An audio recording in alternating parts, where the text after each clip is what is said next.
jako akawuwo. Okukuba emisubbaawa ssaako n'emirere bye beefuze Entebbe mu kiro ekikeesezza olunaku olwaleero.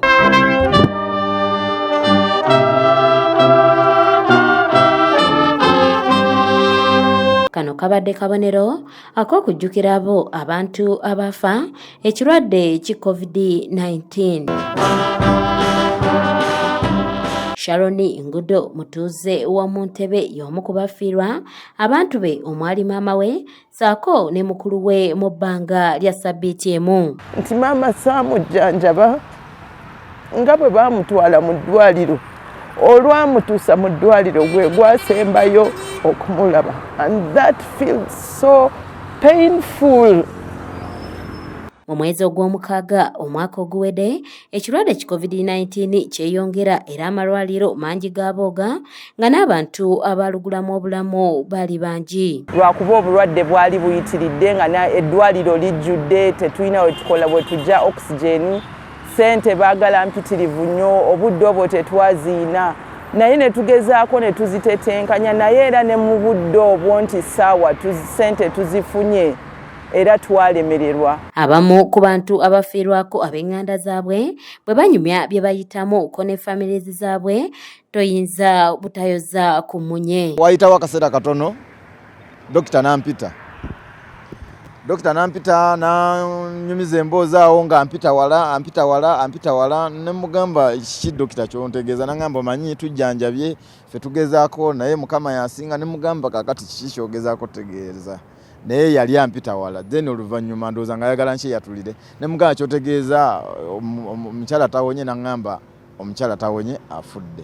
Wadde nga COVID-19 yatwala abantu bangi wabula ebiragiro gavumenti bye yassaawo okutangira okusaasaana kw'ekirwadde kino nabyo byakosa bangi. Kira ebiseera ebyo abeerodiyo baakubanga buli gwe basanze, oba oli lubuto oba kiki, ebiseera ebyo nga bakuba bukubi, naye Katonda yannyamba nti twatambula ne tuyita mu shortcut ne tutuuka mu ddwaliro, nenzerayo nenkima ebintu nenkomawo nga sibasanze. Emma Serada ng'ono omutuuze w'e Nansana Ganda yafiirwa mukyala we olw'ensonga y'ebbula y'entambula okumutwala mu ddwaliro okusobola okuzaala. Ono agamba nti newankubadde nga mukyala we yafa ko n'omwana, wabula ate n'okutambuza emirambo gyombi okugituusa ekyenjojo okuziika tekyali kyangu. Obuzibu bwe twafuna mu lweggulo olwo ne tutambula ekyekiro ne tugenda ekyenjojo ne tukeera ku makya ne tuziika ssaawa 5.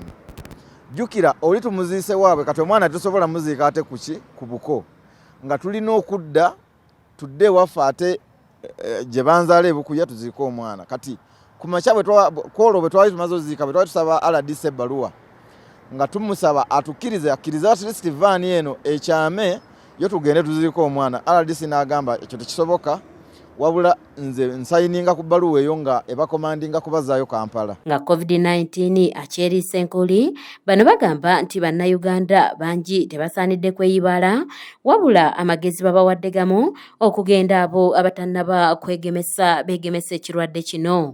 Bwe twambala mask ne twewa distance, we can fight this disease and get vaccinated. Bano enkya leero bakeeredde mu misa okusabira emyoyo gy'abagenzi era ku mukolo guno omukiise wa Uganda mu Bugirimaani yabadde ng'omugenyi omukulu. Who have died of COVID, they deserve to be remembered, especially if they had worked in the medical sector helping other COVID patients. Bano kati baagala olunaku luno lufuulibwe ng'ekijjukizo eri eggwanga era luteekebwe ne ku kalenda y'eggwanga.